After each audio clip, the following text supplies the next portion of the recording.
everyone, thanks for tuning in. This is part 2 of the video, and we are gonna go and paint the pieces and then later on put it back together and see what the final result is gonna look like. And a brief reminder, here are all the pieces we took out in the first video. All is set and ready to go, and I'm off to Eric. Seriously speaking, we believed that this would be a little easier. Eric took it all apart into pieces. As you can see right now, here are all the individual items. Firstly, he started off doing foundation work. He cleaned it extremely well. Then he put down a foundation before he finally started to do the initial paint job. Looking at the first part of the result, like this one here and this one here, these in the pieces, and this one, he wasn't pleased with the result at all. It was too little depth color and too much structure in it, so he grinded it all again by hand, step by step, very slowly, in order to get it really brushed and like polished before he put on the next paint job.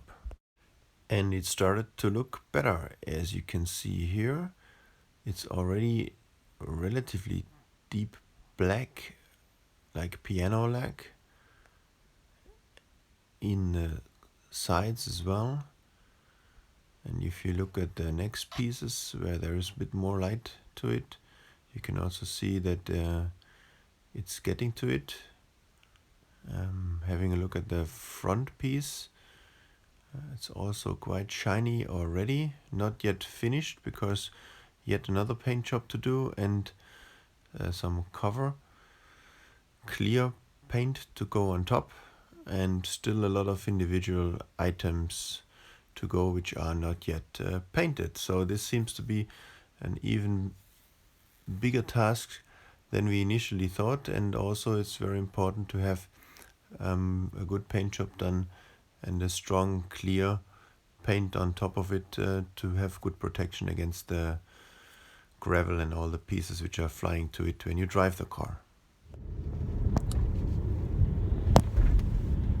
Day 3 of the journey.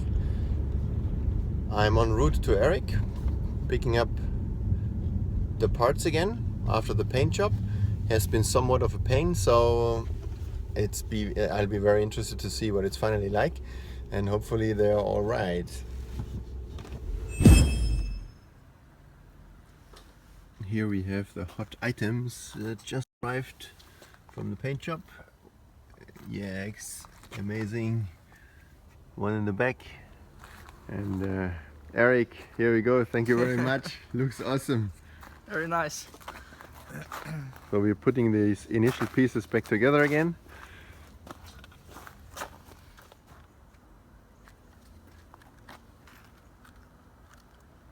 It's the first test whether the paint is actually gonna stick.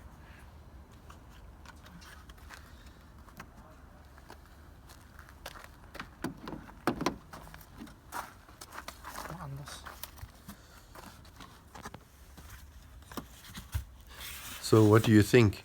It looks awesome, doesn't it? I mean, look at the depth in color, the piano lack, and it'll be exactly the same as the Aero kit. These are parts of the front air intake, which you also have to put together again. And here they are. These are the front pieces. Thank you, Eric, very much. Great stuff. I think they will look really cool on the car. So let's get all the pieces, and back home we have a night job to do. Back in the garage, getting ready to put all these pieces together again, which I found actually a little easier than taking all these pieces back out. It took me in total about 3 hours to get all back together again. the front and the rear. I started again with the rear, and this is how it looks. So here's the right hand side, all back in, and over to the left hand side, which is like this. I think it's perfect fitting, goes extremely well with the aero kit. And here is the front, which has even greater look now with this depth in color. Here is the middle part. As you can see, perfect balance with the aero kit and the right hand side of the car. I think it has been a great job. It was challenging, great project, all done and dusted, and in the end I'll show you the comparison. So here you have a direct comparison. On the top you can see the old style, on the bottom you can see the new style. I personally like the new style much better than the old one, but everybody can make up their own mind, and in the comments you can let me know what you think. I'm finished with this job, and I can get on with the glass coating and the topping of the roof. Thanks for watching, and come back soon. Bye bye.